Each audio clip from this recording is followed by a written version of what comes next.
Sir po, lalo ko. Ang saya ko guys. Hindi talaga ako makakapigil.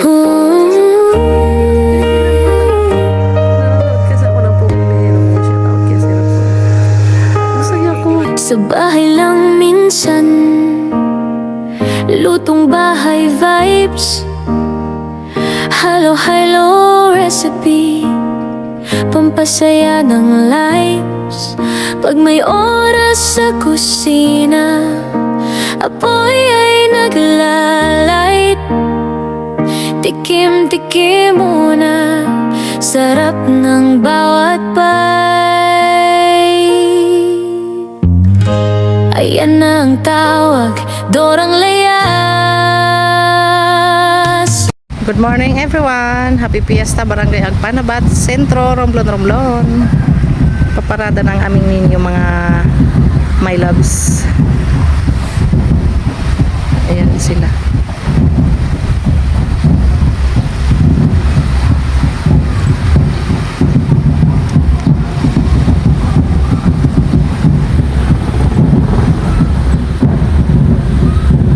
Ngayon be.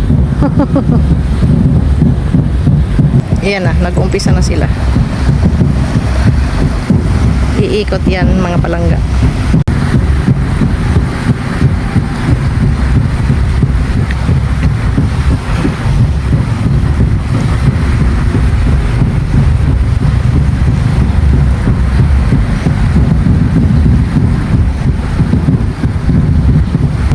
Dati nang may bangka pa kami, ginagamit din yun, yung kulay blue.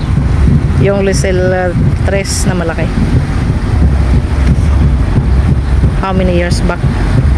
So, ito na sila. Miikot.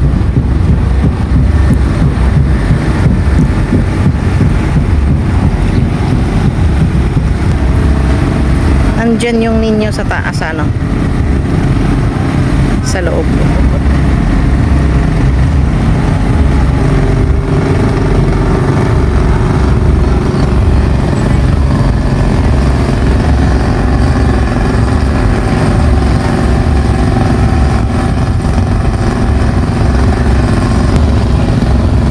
Init, mga palangga. Hanggang doon yan sa dulo mag-iikot. Ayan. Layo na nila oh. Layo na mga yan. Nasusum in ko lang siya.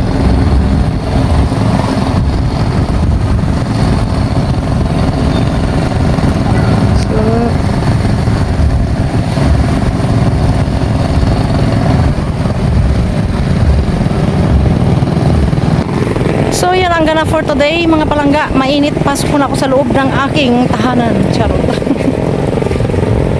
Pasok tayo sa loob ng resort. Yan.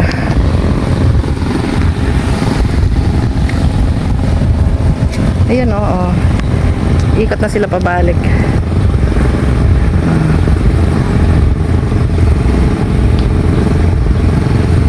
Balik na sila.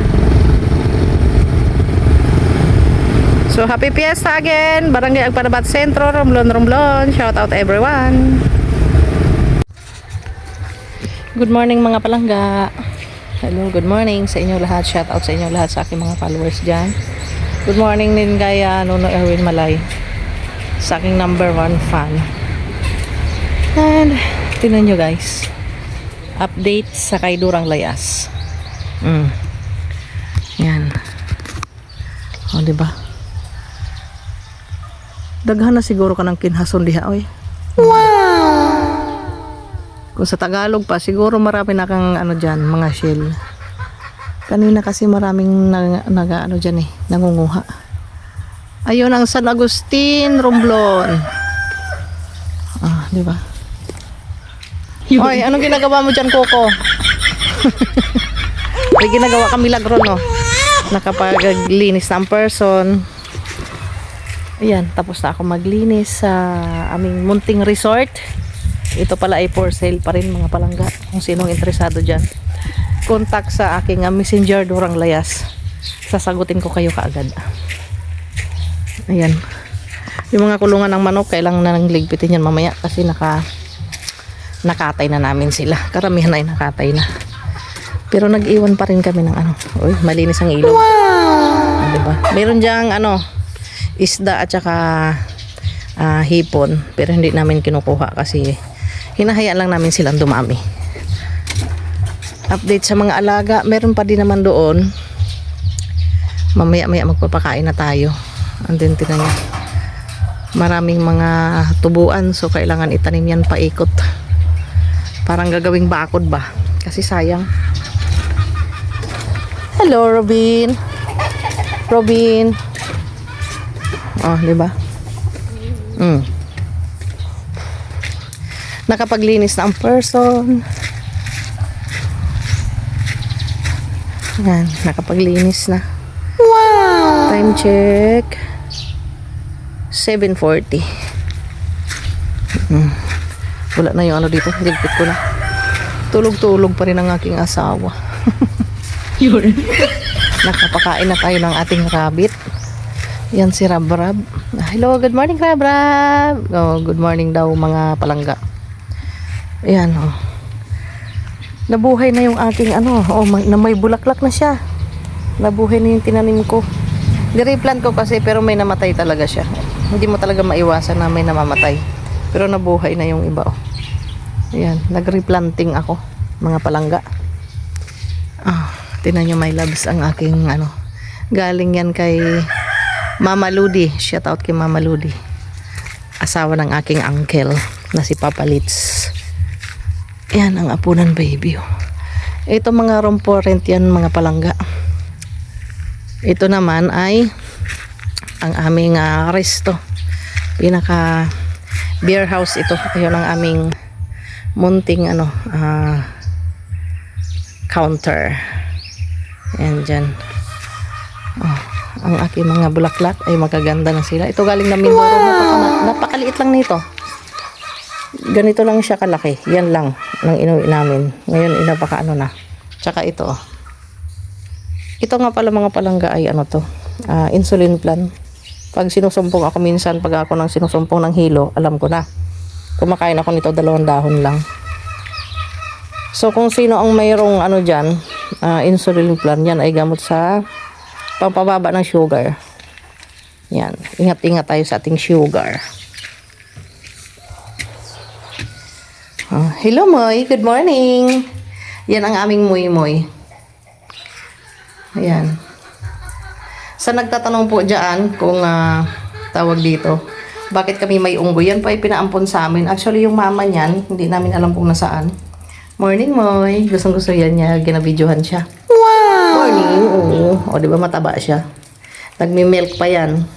Gusto niya yung nagpapabidyo. Actually ito ay 2 years ago. Tinry namin siya ulit ibalik sa bukid, pero nahanap pa rin niya kami. So kung sinong magtatanong dyan kung bakit may unggoy kami, pinapakawala namin to sa pinakabukid na bukid. Pero bumabalik pa rin siya. Tapos pagbalik niya, gutom na gutom siya. Siguro wala ng pagkain sa ano, wala siya makakain. Hindi na siya sanay. Kasi binigay ito sa amin, malaki na rin naman siya, pero gusto namin siya na pakawalan. Bumabalik pa rin. Tapos napupunta sa ibang tao, hinuhuli. Binabalik sa amin kasi alam na sa amin to So no choice kami. Kailangan talaga namin na responsibilidad na kasi namin siya. At saka tawag dito, hindi naman sa pag-aano, maraming nakain daw ng unggoy. So natatakot din ako na baka kainin lang siya. Kaya kinuha na lang namin siya. Hindi nilagyan namin siya ng ganyan. Napakalaki ng kulungan niya na yan. Ayaw din naman namin siya na sinasabi nila na ano daw ng asawa. Sabi ko, wag na kasi baka saktan lang din siya. Kasi siguro ito sinakit ito nung dinala namin sa bukid. Kaya bumalik talaga siya sa baba. Biro mo, 1 buwan mahigit. Lagpas 1 buwan nahanap niya ang bahay ng aming trabahador. So, kinuha na lang namin siya ulit kasi responsibilidad na namin siya Responsibilidad na namin siya kaya inalagaan na lang talaga namin siya at binigyan siya ulit ng ganyang bahay. Dito kasi hindi siya naghihirap sa pagkain. Laking tao na rin siya. Laki na siya sa tao. So, hirap na siyang ng kanyang talagang ikabubuhay kung hindi na siya sanay sa bukid, diba? Kasi tinry naman namin twice namin ginawa yun, pero wala, bumabalik talaga siya. So balik tayo dito guys, ayan ang aming bar. For sale pa rin ito. Yun ay 2 room. So kung sino ang makakabili, ito talaga ay easy na lang na i-renew na lang ang kanyang papers. May mga customer na kasi ito talagang dinadayo ito. 45 minutes from town ng Romblon. Ayan malalaki ng aking sili. Pero siguro diligyan ko siya ng konting sabon kasi parang may kumakain sa mga dahon niya. Ayan, ang aking bill paper. O diba, pag may tinanim, may aanihin soon. So kailangan lagyan ng lagyan ko mamaya ng timplahan ko ng konting mabula-bula o ano bang maganda. 'Di ba? Para hindi siya ng kung uod man o ano. So ayan ang update, nakalinis na tayo. Baba, manok na makulit, baka masira mo yung phone diyan. Ano ka pasaway. Pinalian ko na ito kasi sa gabi ko na lang siya pinapakawalan kasi makulit to So ayan ang update, palangga. Makukulit ang aking mga chicken. Baba dyan. Makukulit ang aking mga chicken. Tulog pa ang asawa. Magpapakain na lang ako ng manok. And then ito, ayan nakalaga na ako ng bundo. Yan lang ang aking breakfast. Tapos yan. Ang aking herbal ay okay na. So, herbal yan. Yan muna ang aking iniinom sa umaga. And then ito, relate kayo dyan mga palangga. Nilalaga ko lang talaga siya. Pag ganyan, okay na yan. Patayin na natin. Kasi, makakakuha kayo ng technique sa akin. Kung kayo ay acidic o ayaw nyo ng masyadong fatty na pagkain, ilaga nyo na lang. Mas masarap siya. I-try nyo. Maling po yan. Hindi siya sponsored, pero siya po ay maling. Kasi diba nakikita nyo puting-puting yung sabaw niya at saka mantika. So, ayaw ko ng sa acidic kasi bawal yan. So, nilalaga ko lang siya. So, hindi ako sinusumpong ng acid. Ganun. So, nakalinis na ako mga palangga. Papakain naman ako ng mga manok soon. Ito ay mga bodega. Diba? Ito ang aming napakamahiwagang ref. Freezer. Stock yan para sa aking mga alaga. Diba? Marami silang isda dyan, tsaka chicken, native chicken na kinatay namin kahapon para ipangbenta na rin ang iba at ang iba ay pang-stock. So, oy manok na makulit, andyan ka na naman, baba. Shh, nakikita ko yung ulo mo. Ayan. Pasaway talaga, mga pasaway. So, iinom tayo ng herbal mga palangga. Iinom tayo ng ating herbal. Kasi ako rin ay acidic. Shout out kay Sir Paul. So, kay Pugong Biyahero, shout out. Siya nga pala, speaking of Sir Paul, kinilig talaga ako. Sinong dyan guys? Naiyak talaga ako, promise, nung mag-propose si Sir Paul kay Krishna. At saka, tawag dito, shout out nga pala kay ate sa nag-iisa kong basher. Hindi kasi, pag sikat kasi, syempre, masarap silang ipalo. And then, sikat na, pasikatin pa natin lalo na kapag maganda naman din ang ginagawa nila, di ba? Kasi maganda ang mga ginagawa ni Sir Paul shout out sa mga Pugong Biyahero team dyan, pinapalo ko talaga sila kasi marami silang nagawa na maganda. Paano ba naman hindi ka matutuwa na panoorin sila, di ba? So yung nagsasabi na ay nakakasawa, yun na naman, ang dami nyo na nagbablog na gano'n, ganyan, wag naman po, kasi di ba masarap silang subaybayan, aminin nyo. Kinikilig din kayo. So shout out kay Sir Paul kung makapadaan man ito sa iyong wall, sana lang, di ba? Wish ko talaga na makita ko siya, at saka pangarap ko rin na makatulong sa kapwa. Pero syempre, paano ako makakatulong kung wala akong sponsor, mga palangga? At saka tawag dito, actually ang Romblon, napakarami din nga mahihirap dito. So ang plano ko sana kung kumita nga itong aking vlogging, makatulong ako sa talagang nangangailangan. Aminin na natin na sabihin na natin asawa ko ay foreigner, di ba? Pero alam naman na kukunin ko yun sa sarili niyang bulsa. And then hindi rin po pwede yun kasi tumutulong naman ako talaga sa mga nangangailangan kami mag-asawa. Yung talagang walang-wala. Pero syempre hindi maya-maya na talagang makakatulong ka dahil alam nyo na, ang asawa ko ay welder, ang trabaho niya sa ibang bansa, sa Denmark. Pero alam nyo ba na ang kroner ay 7 pesos to 8 lang, yan ang pinakamataas ang value ng piso nila. So syempre, kinukontrolan din ng husband ko yung pera niya dahil pagbalik niya ng Denmark, work na naman siya, senior citizen na yung asawa ko. 'Di ba? Inaanuhan lang din namin ang aming kinabukasan. Tsaka naawa din kasi ako sa asawa ko, sabihin na natin na akala kasi ng iba, porket foreigner ang asawa mo, nagkakamal ka ng pera, hindi po. Ako wala akong trabaho. O 'di ba? Sinong relate diyan? Walang trabaho si Mrs. Ito lang ginagawa ko, yan, nag-aano ako diyan. Ako ang namamahala dito sa kalinisan. Ang trabaho ko lang linis, 'di ba? Mag-alaga ng mga alagain ng mga alaga. Ganun. Kasi pit lover din kaming mag-asawa eh. 'Di ba? So hindi naman po pwede na ganun. So shout out kay Sir Paul nga pala, sana one day kay Sir Joseph Paul, oh, 'di ba? Na sana ay makarating dito ang Pugong Biyahero team. Malay nyo one day, 'di ba? Mapagbigyan ang aking wish. Actually, isang taon na ako mahigit na nagsubaybay sa kanila. Umpisa pa lang kay anong tawag dito? Kay dito doon sa tinulungan niya na mag-ina, mga pinaaral niya. Oh, 'di ba? Yung mga pinaaral niya na nagkahulog-hulog pa talaga siya. Naawa nga ako doon eh. Doon talaga ako first na naiyak kay Sir Paul sa vlog niya na yun. Yung nahulog siya. Inom tayo ng herbal. Mainit pa. Yun. Diba natulog-hulog siya. Tapos sana makarating siya dito sa aming lugar, ang PB Team Pugong Biyahero. Shout out po sa inyo. Pag nakarating kayo dito, pre-staycation. Di ba? Tama ba? Tama ba yun?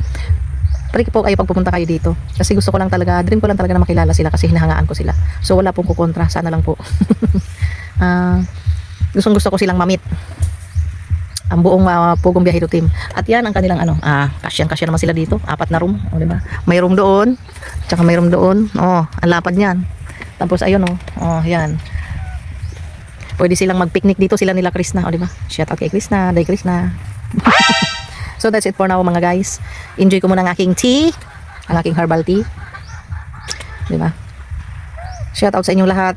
God bless you all at salamat sa pakikinig at follow sa akin. Please subscribe, like and comment below kung saan nakarating itong aking video. At sana po mag-subscribe po kayo sa akin mga my loves kasi malaking tulong po ito. Kung sakali man po ako mag-growing up, makakatulong po ako sa mga nangangailangan dito sa Romblon. Yun lang po. Thank you for watching everyone and God bless you all. Bye-bye mga my loves.